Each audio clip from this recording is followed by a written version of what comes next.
दिलो दिल्ली अगर दोनों है ख़राब, पाकुश लुत्फ़ इस उजड़े घर में भी है। दिल्ली एक ऐसी जगह जिसने अपने अंदर एक बहुत गहरा इतिहास समेटे हुए है और इसी दिल्ली में मौजूद है लोधी गार्डन, जो 90 एकड़ में फैला हुआ है।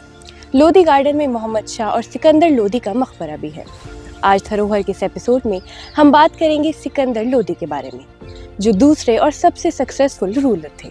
तो चलिए हिस्टोरियन साकिब सलीम के साथ चलते हैं और बताते हैं आपको लोधी गार्डन की दिलचस्प बातें और सिकंदर लोधी के बारे में।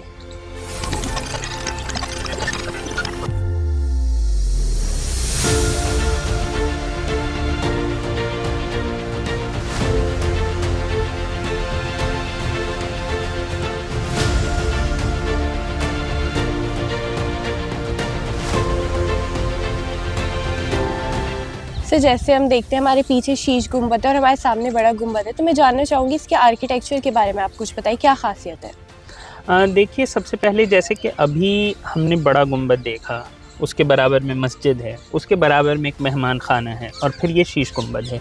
ये लोधी टाइम की चीज़ है। सबसे पहले अगर आप इसमें बहुत ही ख़ास तौर पर देखें तो जैसे आप मस्जिद देखेंगे, मस्जिद का एक मीनार होगा जो कि उसके साथ जुड़ा हुआ होगा, अलग से मीनार नहीं है, और 3 गुंबद होंगे। ये टिपिकल तुगलक पीरियड की जो मसाजिद हैं, ये उनकी ख़ासियत है। मतलब तुगलक पीरियड में जो मॉस्क्स बनी हैं वो इस तरीके से बनी हैं, और ये इसके मतलब ये एक तरीके से ट्रांजिशन पीरियड है जहाँ पे कि तुगलक पीरियड से होते हुए आप मुग़ल पीरियड की तरफ जा रहे हैं।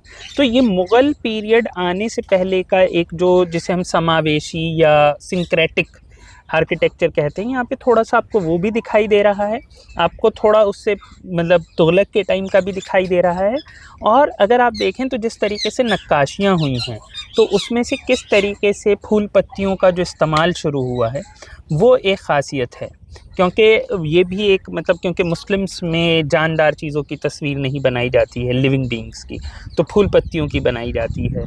तो वो सारी चीज़ें भी यहाँ पर सामने से नज़र आती हैं। उसके अलावा एक और ख़ास चीज़ जो आपको नज़र आती है कि यहाँ पर एक मेहमान खाने का होना, ये भी अपने आप में एक अलग तरीके की चीज़ है कि मेहमान खाना एक ऐसी जगह पे जहाँ पे कि टूम्ब है वहाँ पर क्यों है और वो किस तरीके से, इसकी बहुत सारी एक्सप्लेनेशन है।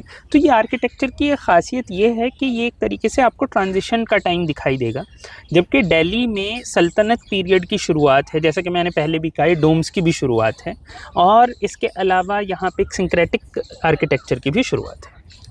सर, सबसे अहम सवाल लोधी गार्डन में है हम, तो लोधी गार्डन के बारे में आप मुझे कुछ बताइए।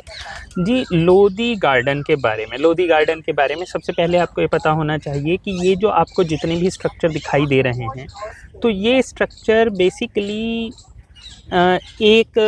किसी एक जगह नहीं थे। मतलब ये अलग अलग स्ट्रक्चर बने थे और ये पहले खैरपुर गांव भी कहलाती थी ये जगह।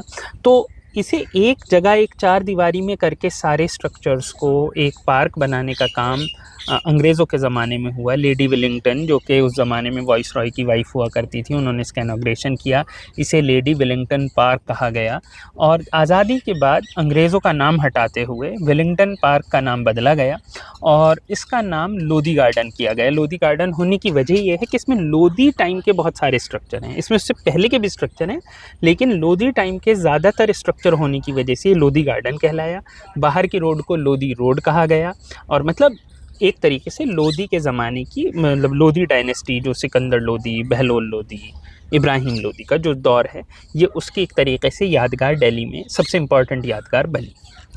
सर, जैसे हम देखते हैं कि इस जगह पे 2-3 मकबरे, जैसे मोहम्मद शाह का मकबरा, सिकंदर लोधी, और भी कई लोगों को यहाँ पे मकबरा है, तो यहीं पे क्यों है? क्योंकि बहुत बड़े बड़े नाम हैं। जी, यहाँ पर क्यों है, ये एक सवाल बहुत अच्छा है। असल में यहाँ पर होने की एक वजह यह है कि आम तौर पर जो मकबरे होते थे, जो दफनाने का काम होता था, वो ऐसी जगह होता था जो कि उनकी उसके करीब हो, मतलब जहाँ पर वो रहते हैं, जहाँ पर उनके महल हों, जहाँ पर उनके किले हों। तो ये लोधी का इलाका है, लोधी यहाँ पर थे, तो उन्होंने अपने इलाके में ज़ाहिर सी बात है मतलब अपने कब्रिस्तान को बनाया, तो ये उसका इलाका है, इस वजह से वो यहाँ पर है। तो मतलब जैसे शाहजहाँ को जब दफनाना था तो उसने उस जगह दफनाया जहाँ पर वो रहते थे, तो वह आगरा में दफनाएंगे। तो ये वो इलाका है। दिल्ली में भी अलग अलग इलाके हैं, जैसे कि महरौली का इलाका अलग टाइम पे आबाद हुआ, शाहजहानाबाद का इलाका अलग टाइम पे आबाद हुआ, तो ये इलाका भी लोधी के ज़माने में आबाद इलाका है।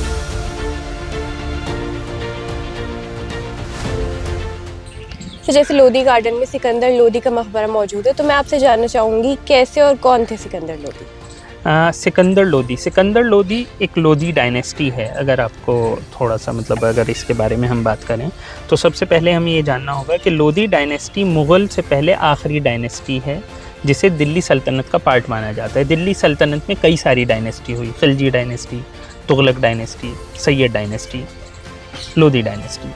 तो सिकंदर लोधी उसके सबसे इम्पॉर्टेंट बादशाह माने जाते हैं। अगर आपने बेसिक कहानियाँ जैसे सुनते हैं, आपको पता ही होगा कि बाबर जब आए तो उन्होंने इब्राहिम लोधी को हराया और इब्राहिम लोधी को हराकर वो हिंदुस्तान में एज अ रूलर एस्टेब्लिश हुए। तो सिकंदर लोधी उनके सबसे इम्पॉर्टेंट, एक तरीके से आप कह सकते हैं कि लोधी जो डायनेस्टी को पूरे तौर पर इंडिया में एस्टेब्लिश किया है, बहुत ज़्यादा लंबा तो वो वक्त नहीं है, लेकिन वो जो भी एस्टेब्लिश किया है वो सिकंदर लोधी ने किया है। तो सिकंदर लोधी का एक्सपेंशन एक बड़े इलाके में था और उनकी ख़ासियत ये मानी जाती है, जो सबसे इम्पॉर्टेंट पार्ट है एज अ बादशाह, वो ये है कि उन्होंने एक्सपेंशन किया है। एक्सपेंशन से क्या मुराद है, इसे हमें ऐसे समझना होगा कि जब तक सल्तनत पीरियड नहीं आया है तो हिंदुस्तान छोटे छोटे राजाओं के बीच बटा हुआ था।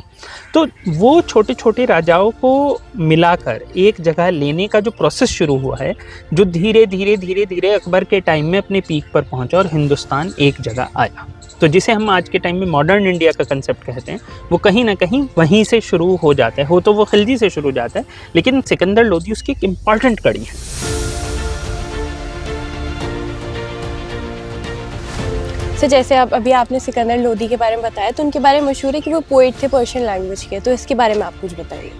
देखिए, आमतौर पर जो उनका दीवान है ऐसा कहा जाता है, कुछ ऐसे सोर्सेज हैं, लेकिन दीवान एज सच प्रिजर्व नहीं है, तो वो एक अलग चीज़ है। और पहले टाइम में ज़्यादातर अगर आप देखें तो बादशाह पोएट्री आर्ट, ख़ास तौर पे दिल्ली सल्तनत के जो बादशाह हैं, उन्होंने इसमें बहुत इंटरेस्ट लिया है। लेकिन हाँ, उनके टाइम की ज़्यादातर चीज़ें प्रिजर्व हैं नहीं। सर, मैं जानना चाहूँगी कि शरिया कोर्ट भी उन्होंने इस्टेब्लिश किया था, तो क्या है शरिया कोर्ट और उस टाइम पे कैसे इस्टेब्लिश हुआ? देखिए, वो शुरुआत है, जबकि एक तरीके से आप देखा जाए तो ये सल्तनत पीरियड की शुरुआत का वक्त है। तो ये मुग़लों का वो वक्त नहीं है, जबकि आप ये कह सकते हैं कि हिंदुस्तान में जो मुस्लिम हैं वो हिंदुस्तान में पैदा हुए लोग भी हैं। इसमें एक ज़्यादा बड़ा तबका वो है जो कि डायरेक्ट अरब, तुर्की, ईरान या बाकी जगह से आ रहा था। तो वो बहुत यूज़ टू नहीं थे एक ऐसे एनवायरनमेंट में रहने के जहाँ पर कि सिर्फ मुस्लिम ना रहते हों। वो कंप्लीट एक मुस्लिम सोसाइटी से आते थे, तो उन्हें कहीं ना कहीं अपने सिविल अफेयर्स के लिए ऐसी चीज़ों की ज़रूरत पड़ी जहाँ पर कि उन्हें इस्लामिक लॉज डायरेक्ट गवर्न कर सकें। तो ये उस वक्त की एक ज़रूरत थी। इसका मतलब ये नहीं है कि शरिया कोर्ट कम्प्लीटली पूरे इंडिया पर लागू हुआ है, ऐसा किसी भी बादशाह के दौर में नहीं हुआ है। हुआ सिर्फ ये है कि उस ज़माने के ये जो शरिया कोर्ट्स थे, इसका मतलब सिर्फ ये होता था कि क्योंकि ये तरीके से ज़रूरत है, जो आर्मी है वो पूरी की पूरी बाहर से आई है, अभी आई है, अभी उसे आए हुए वक्त नहीं हुआ है, 5-6 साल हुए हैं, 10 साल हुए हैं, कोई कल ही आया है, तो वो अचानक से अपने आप को एक एलियन एनवायरनमेंट में महसूस कर रहा है। तो ऐसे में ऐसे कोर्ट्स की बहुत ज़रूरत थी और वही कोर्ट, अगर मतलब ये एक तरीके से आप कह सकते हैं उस वक्त की ज़रूरत है।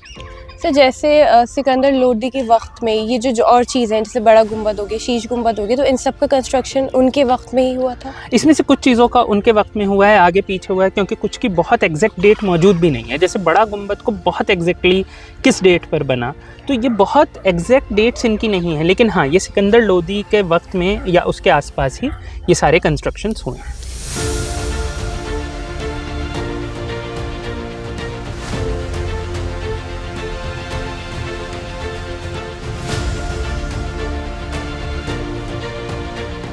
तो जैसे हम हमारे पीछे सिकंदर लोधी का मकबरा है, तो मैं आपसे इसके आर्किटेक्चर के बारे में जानना चाहूँगी।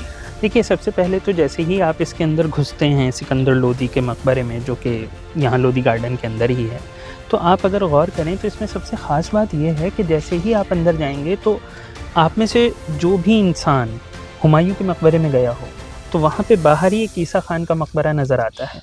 आपको एकदम से लगेगा कि आप ईसा खान का मकबरा देख रहे हैं, बस रंग थोड़ा सा अलग है। तो ये एग्जैक्टली इसलिए है क्योंकि ईसा खान का मकबरा भी लोधी टाइम्स की पहचान है और ये भी लोधी टाइम्स की पहचान है। तो ये लोधी टाइम्स का एक स्ट्रक्चर है, पहली चीज़। दूसरी चीज़, एक और चीज़ है, अगर आप इस पे गौर करें तो जैसे आप बाहर से घुसे थे तो आपने देखा था बड़ा गुंबद, शीश गुंबद या शीशा गुंबद जो भी आप उसे कहें, तो वो चौकोर थे। लेकिन ये ऑक्टागनल हैं, यानी कि इसके 8 कोने हैं। तो ये ऑक्टागनल है और ये इसी टाइप के मज़ार जो हैं वो लोधी डायनेस्टी या उससे थोड़ा पहले अगर आप देखें तो सैयद डायनेस्टी वगैरह में बने हैं कुछ। तो ये एक अलग टाइप का आर्किटेक्चर है। आप इसमें देखें, आपको इसमें डिस्टिंक्ट कल्चरल कुछ चीज़ें दिखाई देंगी जो तुगलक टाइम्स और लोधी टाइम्स की नज़र आती हैं, तो इसमें साफ नज़र आती हैं। इसके बाद के अगर आप मकबरे देखें तो वो काफ़ी अलग हैं। जैसे जो मुग़ल टाइम्स में जो शुरू हुए, जो शुरुआत अब्दुल रहीम से होती है और जिसका एक तरीके से पहला रिप्रेजेंटेशन हुमायूं का मकबरा ख़ुद है, तो वो आप इससे बहुत अलग पाएंगे। आप देखेंगे कैसे एक बड़ा सा गुंबद होगा, उसके नीचे मतलब एक 4 तरफ से एक जगह होगी, सेंटर में एक मतलब एक ऊंचाई पर एक कब्र होगी। तो वो ये उससे काफ़ी अलग है और ये उसका एक रिप्रेजेंटेशन है, जिसके रिप्रेजेंटेशन इतने अच्छे हालात में बहुत कम देखने को मिलेंगे। अगर आप देखेंगे तो बहुत ज़्यादा नहीं बचे हैं। दिल्ली में भी या तो ईसा खान है या ये है या फिर मोहम्मद शाह है।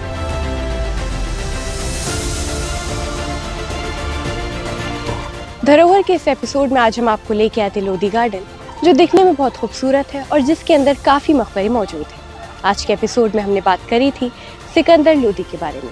आप हमारे साथ जुड़े रहिए और देखते रहिए हर हफ्ते धरोहर।